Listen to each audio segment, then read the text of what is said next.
Good morning students. आज हम लोग applications of simultaneous equation based questions को आगे ले जाते हुए today we are going to learn age problem. बेटा आपके टेक्स्ट बुक के अंदर दो ही एज प्रॉब्लम है, इसे हम लोग पहले डिस्कस करेंगे।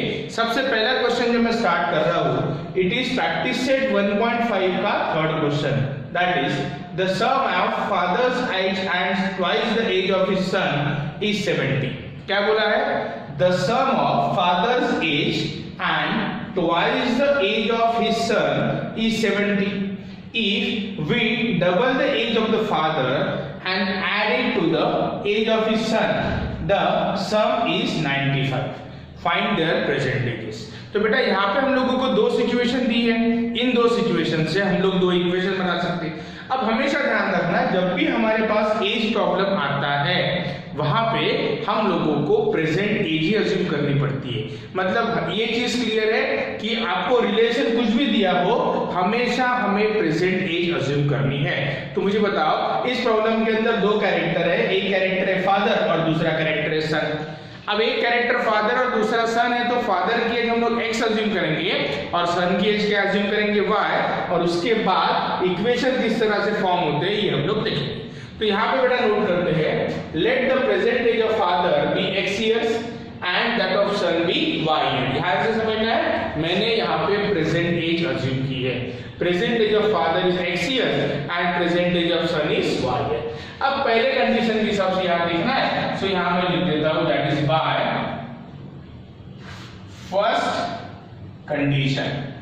अब बाय फर्स्ट कंडीशन बताओ बेटा, फर्स्ट कंडीशन में क्या दिया है? फर्स्ट कंडीशन में हमको दिया हुआ है the sum of father's age and twice the age of his son. Sum of father's age and twice the age of his son. Sum of father's age मतलब father's age is x and twice the age of his son मतलब 2y is equal to कितना दिया हुआ है? 70 is equal to 70। Equation number 1 right. पहले condition के हिसाब से बनाया, मैंने क्या बनाया? x plus 2y is equal to 70। ये आ गया मेरा पहला condition, sum of father's age plus twice the present age of son is equal to 70। अब सेकंड कंडीशन के हिसाब से क्या बोला है? If we double the age of the father and add it to the age of his son, मतलब father का age double किया और सन के एज में ऐड किया तो सम आ रहा है 95। तो यहां मैं लिख देता हूं बेटा that is by second condition.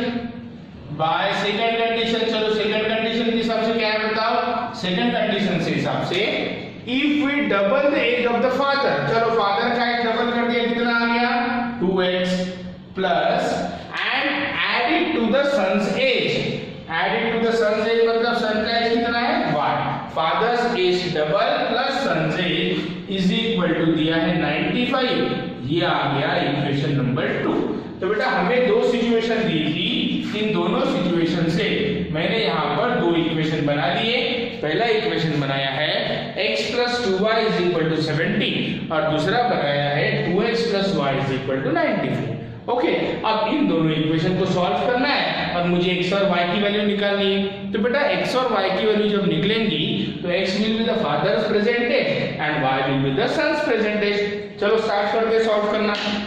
अब मैं इसको सब्स्टिट्यूशन मेथड से करता हूँ। सब्स्टिट्यूशन मेथड से मतलब व्हाट कि इक्वेशन 1 से मैं x की वैल्यू निकालूंगा। तो यहां मैं लिखता हूँ that is from equation 1। From equation 1 क्या लिख सकता हूँ? मैं लिख सकता हूँ x is equal to 70 minus 2y। ये हो गया इक्वेशन 3। तो मैंने क्या किया? इक्वेशन 1 से वैल्यू निकाली x is equal to 70 minus 2y और उसको मैं इक्वेशन 2 में भी सब्स्टिट्यूट करूंगा। 2 में क्यों करूंगा? क्योंकि ये वैल्यू मैंने कहां से निकाली है? इक्वेशन 1 से निकाली है। तो यहां मैं लिखता हूं that is substitute x is equal to 70 minus 2y in equation, कौन सा इक्वेशन है बेटा? 2। इन इक्वेशन 2 में सब्स्टिट्यूट करना है। 1 से निकाली और 2 में सब्स्टिट्यूट करना है। फ्रॉम इक्वेशन 1 निकाली है, 2 में सब्स्टिट्यूट करना है x की जगह में। तो बताओ ये क्या बनेगा? ये बनेगा 2 into bracket x 70 minus 2y 70 minus 2y correct है, plus y 2 into x plus y is equal to 95। चलो बेटा सॉल्व करते हैं। 2 into 70 140, राइट। 2 into -2y -4y plus y is equal to 95। अब बेटा ये होगा 140 minus 3y is equal to 95। 95 इधर लेके आते, सो 140 minus 95 is equal to 3y, so 3y is equal to 45, so y is equal to कितना आ गया 15। y की वैल्यू आ गई बेटा 15। अब y की वैल्यू 15 आ गई, मुझे x की वैल्यू निकालनी है, तो मैं 1 2 3 कहीं भी सब्स्टिट्यूट कर सकता हूँ, बट मैं 3 में सब्स्टिट्यूट करूंगा क्योंकि x is equal to already दिया है। so therefore मैं यहाँ पे लिखूंगा substitute y is equal to 15 in equation 3। तो क्या बनेगा मतलब बेटा x is equal to 70 minus 2 into 15, 2 into 15 that is 30, so x is equal to कितना आ गया 70 minus 30 that is 40 years। तो बेटा आपकी पहली वैल्यू आ गई y is equal to 15 और दूसरी वैल्यू आ गई x is equal to 40। तो यहाँ पे x क्या है बताओ, फादर्स एज, y क्या है सन्स एज। तो मैं फाइनल आंसर क्या लिखूंगा, therefore present age of father be 40 years। 40 years है ना, फादर की एज कितनी है बताओ, x years है, तो x की वैल्यू कितनी है 40 years, and that of son is 15 years। कितना आएगा बेटा 15 years। समझ गया सबको। सो देयरफॉर हम लोगों ने यहाँ पे फादर और सन की एज निकालने के लिए दो इक्वेशन बनाए थे फ्रॉम द गिवन कंडीशन। बस जब भी एज प्रॉब्लम आता है हमेशा ध्यान में रखना कि हम लोगों को प्रेजेंट एज अज्यूम करनी है। क्लियर? तो बेटा बहुत इजी क्वेश्चन था ये, आप वीडियो पॉज करके इसके नोट कर लेंगे। अब चलते हैं हम लोग नेक्स्ट क्वेश्चन की तरफ। Now there is activity on page number 20 of your textbook, और वहां पे बेटा आप लोगों को ये जो एक्टिविटी दी है it is based on age, right. तो इसीलिए मैंने इसको एज प्रॉब्लम के अंदर लिया है।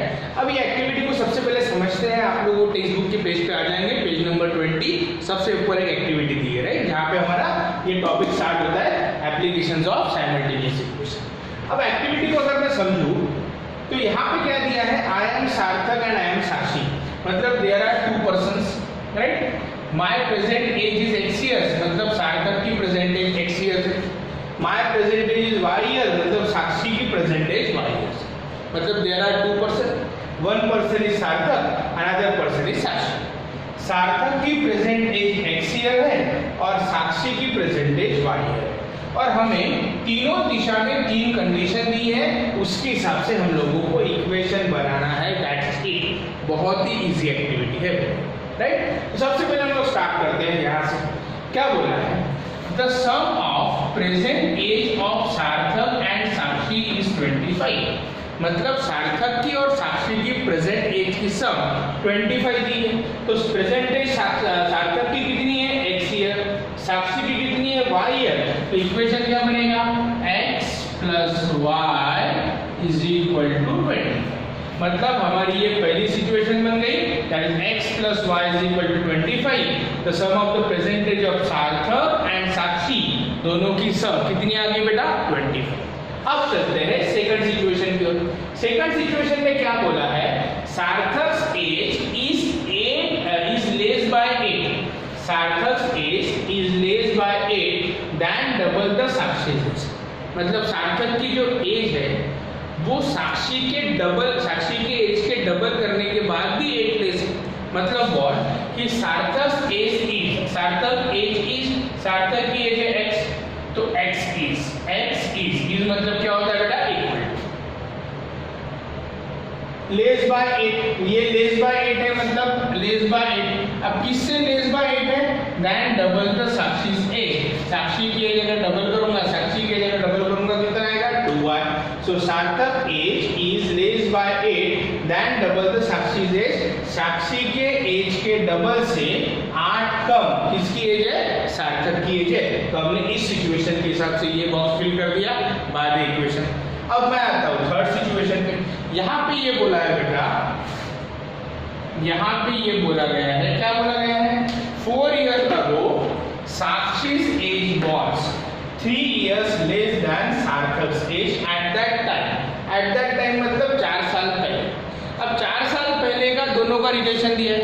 किसी की एज आज अगर 10 है तो 4 साल पहले कितनी रहेगी, 6 रहेगी।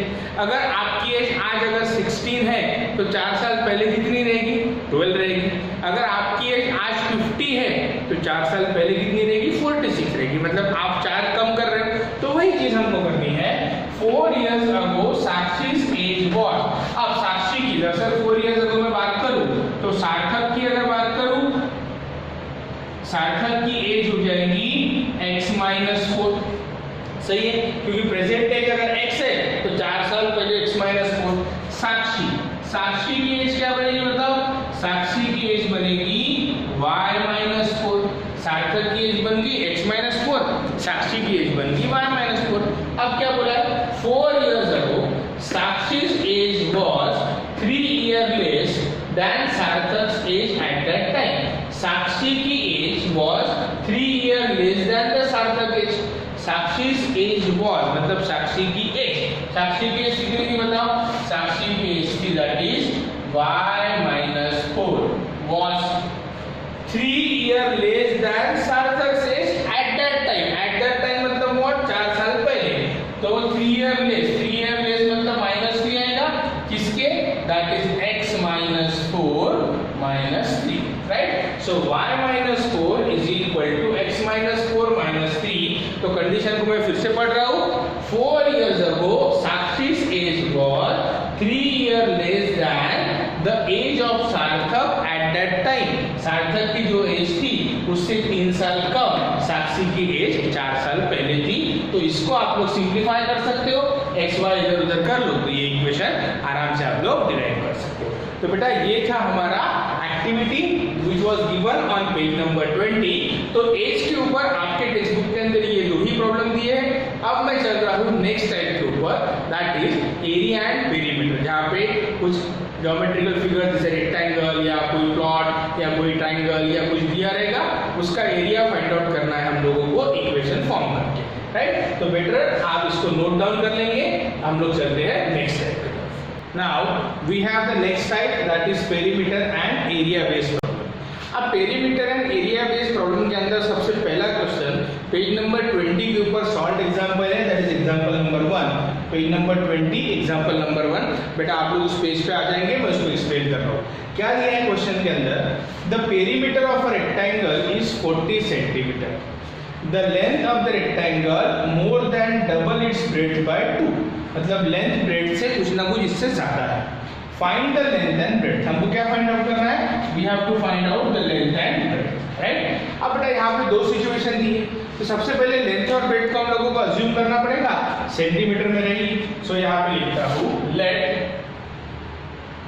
The length of rectangle, let the length of rectangle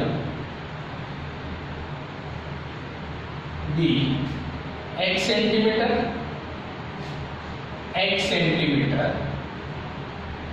and breadth be y centimetre. बेटा लेंथ ले ली x सेंटीमीटर और ब्रेड्थ कितनी ले ली y सेंटीमीटर। अब दोनों लेने के बाद पहले कंडीशन में क्या बोला है, the perimeter of rectangle is 40 centimetre.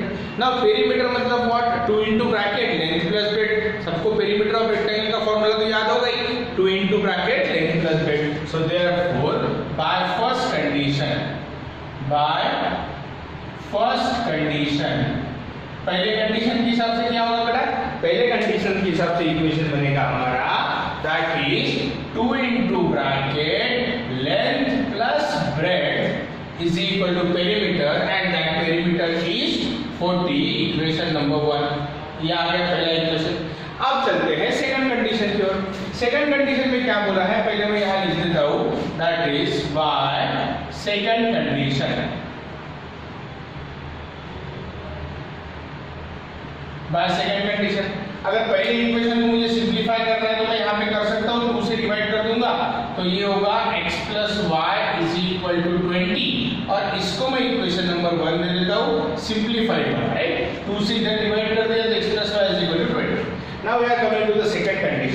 Second condition में क्या बोला है, सेकंड कंडीशन में बोला है the length of the rectangle more than double its breadth by 2. The length of the rectangle is चाहिए था यहाँ पे, the length of the rectangle is more than double its breadth by 2. मतलब length of the rectangle is मतलब equal to the length of the rectangle मतलब कितना है x. So therefore x equal to the length of the rectangle is more than double its breadth by 2. मतलब breadth double करने के बाद 2 से ज्यादा है. That means x is equal to 2y plus 2. x is equal to कितना आएगा 2y plus 2. क्या बोला है, the length of the rectangle is more than double its breadth by 2. So therefore length of the rectangle is more than 2. but किसके more than 2, double its breadth मतलब what, 2y plus 2. so ये होगा बेटा x minus 2y is equal to 2. Equation number आ गया 2. मतलब मैंने दोनों इक्वेशन बना लिए. पहला इक्वेशन क्या बनाया बताओ, पहला इक्वेशन पेरीमीटर से बना x plus y is equal to 20 और दूसरा बना x minus 2y is equal to 2. तो चलो यहाँ पे x है, यहाँ पे x है, हम लोगों को सब्ट्रैक्ट कर दिए तो x एलिमिनेट हो जाएगा. यहाँ से स्टार्ट करता हूँ. so therefore equation 1 minus equation 2. so equation 1 क्या है बताओ, x plus y is equal to 20 और इक्वेशन 2 क्या है, x minus 2y is equal to 2. Subtract अगर करेंगे तो साइन चेंज करना भूलना नहीं. ये आएगा माइनस, ये आएगा प्लस और ये minus. It will B how much, 3y is equal to 18. so y is equal to कितना आ गया बेटा 6. 3y is equal to 18. so y is equal to 6 आ गया. अब y is equal to 6 आ गया तो मुझे x निकालना है. किसी भी एक इक्वेशन में सब्स्टिट्यूट कर सकता हूँ. 1 में कर रहा हूँ, ध्यान दो समझो. so therefore put x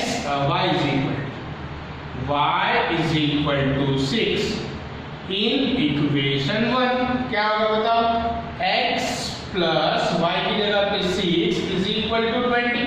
so therefore x is equal to आएगा 14. अब x की वैल्यू आ गई बेटा 14. so x की value 14. so therefore length is equal to 14 centimeter and breadth is equal to 6 centimeter. Length कितना आ गया 14 सेंटीमीटर और ब्रेड आ गया 6 सेंटीमीटर. हमेशा याद रखना x और y नहीं पूछा है, हमें लेंथ और ब्रेड पूछी है. तो लेंथ और ब्रेड की वैल्यू निकाली. Length is equal to 14 centimetre and breadth is equal to कितना आ गया 6 सेंटीमीटर. तो बहुत इजी क्वेश्चन था बेटा, ये सॉल्व भी है आपके बुक में पेज नंबर 20 के ऊपर. अब चलते हैं एरिया एंड पेरीमीटर को लेके नेक्स्ट क्वेश्चन की. Now it is a question from practice set 1.5 and that is question number 2. It is on page number 26. Practice set 1.5 page number 26 पे.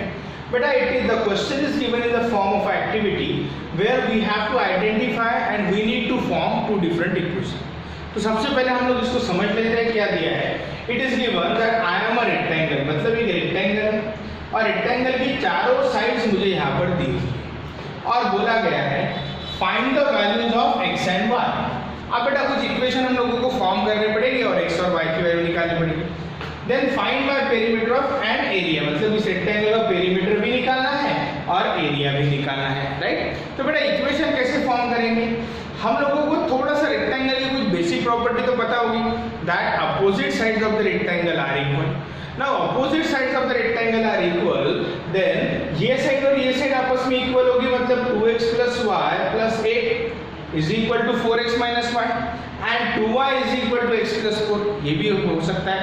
दोनों रिलेशन हम लोग अप्लाई करेंगे. So therefore यहाँ लिखते हैं that is we know that what opposite sides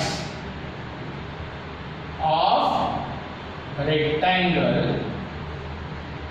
are equal. opposite sides of the rectangle are equal. अगर opposite sides equal है so therefore क्या होगा बताओ, 2x plus y is equal to 8. right. so therefore 2x plus y plus 8 is equal to 8 plus 8 is equal to 4x minus y. ये आ गया पहला. अगर मैं इसको सॉल्व करूँ आगे किसमें लेके जाता हूँ तो ये होगा 8 is equal to 4x minus 2x minus y. so 8 is equal to 2x और माइनस कितना होगा 2y। 2 से अगर डिवाइड कर दूंगा तो ये 4 होगा, ये x होगा और y होगा। So therefore x minus y is equal to 4। ये मैंने इक्वेशन बना। अब x minus y is equal to 4 आ गया। अब बेटा सेकंड कंडीशन, सेकंड में हम दोनों ने ये साइड भी इक्वेट कर दी, अब दूसरे साइड भी इक्वेट करना है। ऑल्सो मैं यहाँ लिखता हूँ, ऑल्सो बताओ बेटा क्या है, x plus 4 is equal to 2y। x plus 4 is equal to आ गया 2y। So therefore x minus 2y is equal to आ गया 4।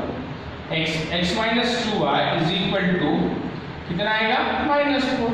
x plus 4 is equal to 2y। So x minus 2y is equal to आ गया -4।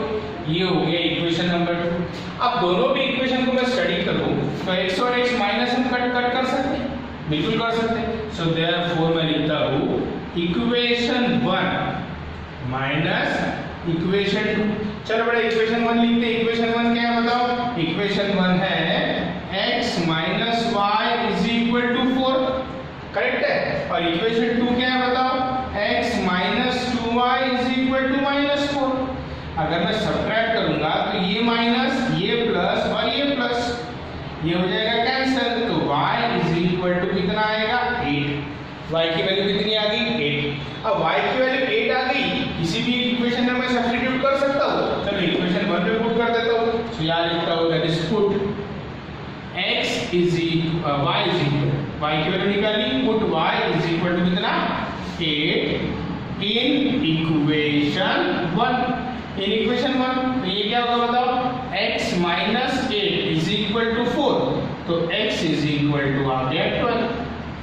अब बेटा y is equal to 8 आ गया था हमारा और x इज इक्वल टू कितना आ गया 12। अब y इज इक्वल टू 8 और x इज इक्वल टू 12 आया तो हम लोग लेंथ यहाँ पे फाइंड आउट कर सकते हैं और ब्रेड्थ भी यहाँ पे फाइंड आउट कर सकते हैं। तो मेरा पहला तो प्रॉब्लम सॉल्व हो गया, पहला जो पूछा गया था वो हो गया, find the value of x और y। तो x इज इक्वल टू 12 आया and y is equal to 8 आया। अब बेटा मुझे क्या निकालना है? Perimeter and area. अब पेरीमीटर एंड एरिया कब निकलेगा? जब हम लोग लेंथ और ब्रेड्थ निकालेंगे। सो देयरफॉर मैं यहाँ लिखता हूँ लेंथ इज इक्वल, अब दोनों में से कोई भी एक ले लो जो भी आपको प्रेफरेबल है। चलो मैं ले लेता हूँ ये 4x minus y। Length is equal to 4x minus y, that is 4 into 12 minus 8। 4 into x की वैल्यू 12 है ना, और y की वैल्यू कितनी है बताओ? 8। दैट इज इक्वल टू 4 12 जा कितना 48 minus 8 is equal to 40 centimetre आ गई लेंथ। और अगर ब्रेड्थ निकालेंगे तो breadth is equal to 2y। So therefore breadth is equal to 2y, that is 2 into 8 is equal to 16 centimetre. तो चलो बेटा यहाँ पे क्या हुआ? यहाँ पे हम लोगों ने लेंथ और ब्रेड्थ फाइंड आउट कर ली। अब लेंथ निकला है 40 सेंटीमीटर, ब्रेड्थ निकला है 16 सेंटीमीटर, दोनों को मैं अंडरलाइन कर देता हूँ। अब मुझे क्या करना है? अब सर आपने लेंथ यहाँ से निकाली तो भी चलेगी क्या? बिल्कुल चलेगी, वही आएगा। देखो अगर आप x की जगह पे 12 डालोगे तो y इज इक्वल टू 8 है, 8 प्लस 8 कितना होगा? 8 प्लस 8 होगा 16 और 8 प्लस 8 कितना होगा? y इज इक्वल टू कितना है 8। 8 प्लस 8 कितना होगा? 16 और 16 और ये 2 इंटू कितना आएगा बताओ? 2 into 12, 2 into 12 24, 24 plus 8 plus 8 16, 24 plus 16 40 होगा। तो जो आपने लेंथ आई 40। अगर आपने 2y से ना निकाले थे वो x प्लस 4 से निकाला, x इज इक्वल टू 12 है, 12 प्लस 4 16, ये भी 2y से भी 16 आया और y से भी 16 आएगा। सो देयरफॉर अभी मैं निकालता हूँ perimeter. Perimeter is equal to 2 into bracket length plus breadth, that is 2 into bracket length कितना आया होगा 40, breadth कितना आया 16, that is 2 into 56, 2 into 56, that is equal to 112 centimeter। ये आ गया perimeter। Now what we need to find out? Area। Area is equal to length into breadth।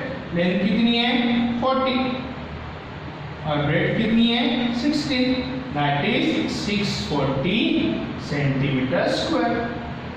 Area आ गया 640 centimetre square. तो बेटा ये जो एक्टिविटी है वो थोड़ा सा ट्विस्टेड जरूर था, जिसमें हम लोगों को इक्वेशन नहीं दिए थे, बट हमने क्या किया? रेक्टेंगल की प्रॉपर्टी अप्लाई की। दे बोला है opposite sides of the rectangle are equal. अगर अपोजिट साइड्स इक्वल है तो 2x plus y plus 8 is equal to 4x minus y। ये हम लोगों ने यहाँ पे पहला इक्वेशन बनाया, जिससे पहला स्टेटमेंट बनाया, जिससे इक्वेशन वन डिराइव किया। और x plus 4 is equal to 2y, x plus 4 is equal to 2y। ये हम लोगों ने दोनों मतलब अपोजिट साइड्स आर इक्वल से पहला ये किया और दूसरा ये किया, दोनों भी साइड्स इक्वल बता दिया अपोजिट साइड, जिससे दो इक्वेशन बन गए। दो इक्वेशन को सॉल्व किया, x और y की वैल्यू आई। x और y आपके लेंथ और ब्रेड्थ थोड़ी है, आपकी लेंथ एक तो ये होगी या ये होगी, ब्रेड्थ आपकी ये होगी या ये होगी। दोनों में से कोई भी एक लेंथ लो, लेंथ निकाल लो, दोनों में से कोई भी एक ब्रेड्थ लो, ब्रेड्थ निकाल लो। एक बार लेंथ और ब्रेड्थ आ गया, हम लोग आराम से उसका क्या फाइंड आउट कर सकते हैं, पेरीमीटर और एरिया। तो बेटा ये था प्रैक्टिस सेट 1.5 का क्वेश्चन नंबर 2, आप इसे नोट कर लीजिए। Now we are on the next type, that is cost and ratio problem. बेटा कॉस्ट एंड रेशियो प्रॉब्लम में किस टाइप के क्वेश्चंस आते हैं? सपोज मैंने 2 चेयर 4 टेबल परचेस किए and total bill was 1000 rupees. मैंने 5 चेयर 10 टेबल परचेस किए, total bill was 2000 rupees. Find the cost of each chair, find the cost of each table. इस टाइप के जो क्वेश्चंस आते हैं वो आते हैं कॉस्ट एंड रेशियो प्रॉब्लम। मतलब हम लोगों को किसी ना किसी प्रोडक्ट की या किसी ना किसी आइटम की कॉस्ट हम लोगों को फाइंड आउट करना पड़ता है। तो बेटा ये जो क्वेश्चन है it is on page number 21 example 2, salt example में एग्जांपल नंबर 2। वहां पे दिया है हम लोगों को दो टाइप के वॉच है, डे 1 का सेल अलग दिया हुआ है और डे 2 का सेल अलग दिया हुआ है। आप लोग आ जाएंगे पेज नंबर 21 के ऊपर, जहां पे नीचे आप लोगों को एग्जांपल 2 दिया हुआ है। अब बेटा एनालॉग वॉच मतलब सेल डे 1 की अगर मैं बात करूं तो डे 1 का जो सेल हुआ उसमें एनालॉग वॉच 11 सेल हुए एंड डिजिटल वॉच का जो सेल है वो 6 क्वांटिटी, और अमाउंट टोटल कितना मिला हम लोगों को 4330 रुपीज। सेकंड डे में क्या बोला है कि एनालॉग वॉच 22 है और डिजिटल वॉच 5 है, और हम लोगों को अमाउंट कितना रिसीव हुआ है 7330 रुपीज। अगर मैं यहाँ पे दोनों में भी देखूंगा तो बेटा एनालॉग वॉच और डिजिटल वॉच ये दो अलग अलग आइटम है। हमको क्या बोला है वहां पे उस क्वेश्चन के अंदर, find the selling price of each, find the selling price of analogue watch मतलब each analogue watch and find the selling price of each digital watch.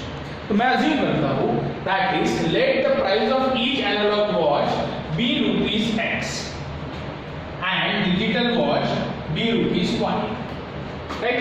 Analogue watch की प्राइस मैंने ले ली x रुपीस और digital watch की price मैंने कितनी ले ली y रुपीस। अब बेटा दोनों प्राइस लेने के बाद सबसे पहले अगर बात करेंगे तो 11 एनालॉग वॉच बेचे गए और 6 digital watch. So therefore by first condition बहुत ही सिंपल, 11 एनालॉग वॉच की कीमत कितनी होगी 11x, 6 डिजिटल वॉच की प्राइस कितनी होगी 6y, और टोटल अमाउंट कितना रिसीव हुआ 4330।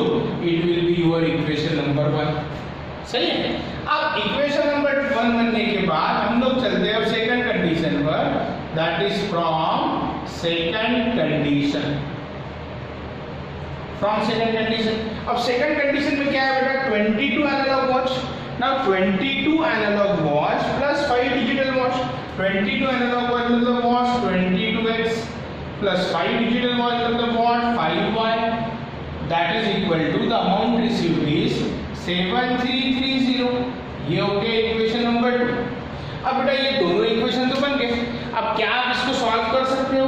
बिल्कुल कर सकते हो। 11x यहाँ पे 22x यहाँ पे, तो इसको अगर 2 से मल्टीप्लाई करेंगे तो ये 22x हो जाएगा। तो इक्वेशन 1 को मैं कितने से मल्टीप्लाई करूंगा 2 से मल्टीप्लाई करूंगा, और 22x जब मेरा बन जाएगा तब माइनस करके मैं y की वैल्यू निकालूंगा और बाद में x की वैल्यू निकालूंगा। तो इन दोनों इक्वेशन को किस तरह से सॉल्व करना है ये आपको ऑलरेडी पढ़ाया गया है, राइट। तो बेटा ये आप सॉल्व करेंगे और सॉल्व करके आपको खुद x और y की वैल्यू निकालनी है। तो वीडियो यहाँ पे 2 मिनट के लिए पॉज करेंगे, इस क्वेश्चन को नोट करेंगे, यहाँ पे सॉल्व करेंगे। सॉल्व करने के बाद x की वैल्यू और y की वैल्यू आपको निकालनी है।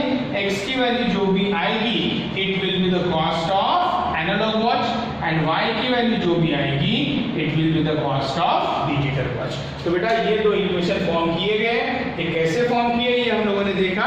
इसको सॉल्व करना आप लोग जानते हो, आप इसे सॉल्व करके x और y की वैल्यू आराम से फाइंड आउट कर सकते हो। ओके, तो अभी हम लोग चल रहे हैं नेक्स्ट क्वेश्चन।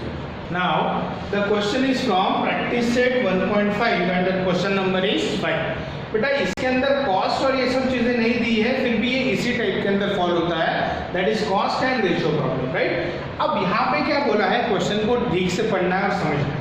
मैंने यहाँ पे सिचुएशन लिखी है, फर्स्ट कंडीशन, सेकंड कंडीशन और क्या फाइंड करना है इसको ब्रेकअप करके मैंने यहाँ पे लिखा है और कुछ मैंने सॉल्व करके रखा है, इसे आपको देखने की जरूरत नहीं।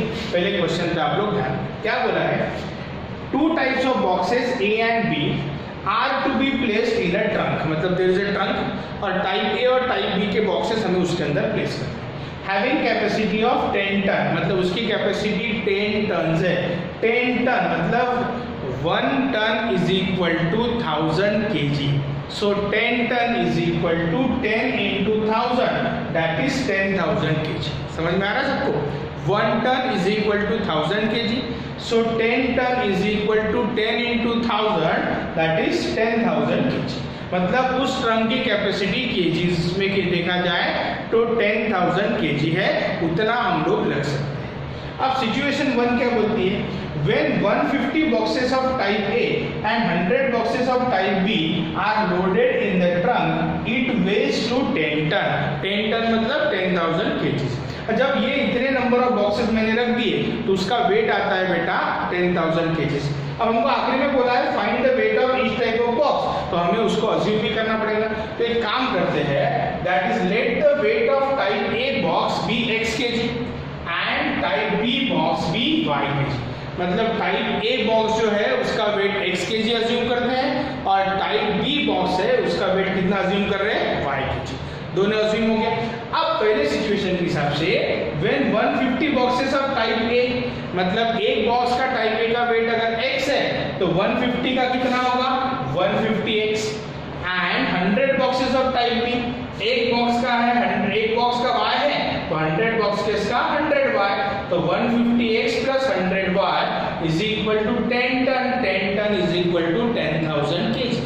अगर मैं इसको रिड्यूस करूं तो इसको अगर 50 से डिवाइड कर दूंगा तो ये 3x होगा, ये 2y होगा और ये 200 होगा, तो ये आएगा आपका equation number 1, equation number 1। Okay, अब सेकंड सिचुएशन में क्या बोला है, when 260 boxes of type A are loaded in a trunk, 260 boxes load किए, it can still accommodate 40 boxes of type B, मतलब देखा जाए तो 40 boxes of type B के लिए अभी भी जगह खाली है।